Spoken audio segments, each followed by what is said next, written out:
Kwanza kabisa niendelee kumshukuru sana Mwenyezi Mungu mwingi wa rehema kwa kunijalia afya njema pamoja na wananchi wangu wa jimbo la Nyasa. Lakini pia kwa namna ya kipekee kabisa niendelee kumshukuru kwa jinsi ambavyo ameniwezesha mimi kufanya mambo mengi ambayo kwa kweli hayakuwepo katika wilaya ya Nyasa. Hapa tulipo sasa hivi ujenzi unaendelea.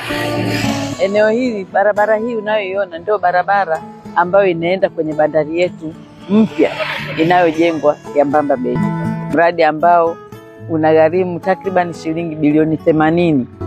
Barabara hii itakuwa ni barabara ya kipekee kabisa katika mkoa wa Ruvuma. Tunategemea kuwa na njia 4 ambazo njia 2 ni za upande mmoja pamoja na njia ya watembea kwa miguu, na upande wa pili vile vile kutakuwa na njia 2 na ya watembea kwa miguu. Kwa hiyo unaweza kaona kwamba ni mabadiliko makubwa sana yanakuja kuingia katika mkoa wa Ruvuma, hususan katika wilaya ya Nyasa.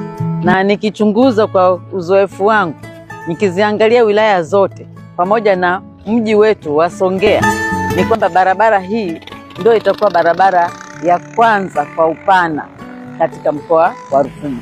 Ni barabara pekee ambayo itakuwa ina njia 4, yani 2 kwenda 2 kurudi. Hayo yote yanapatikana katika wilaya ya Nyasa. Kwa hiyo mimi najivunia sana haya mabadiliko.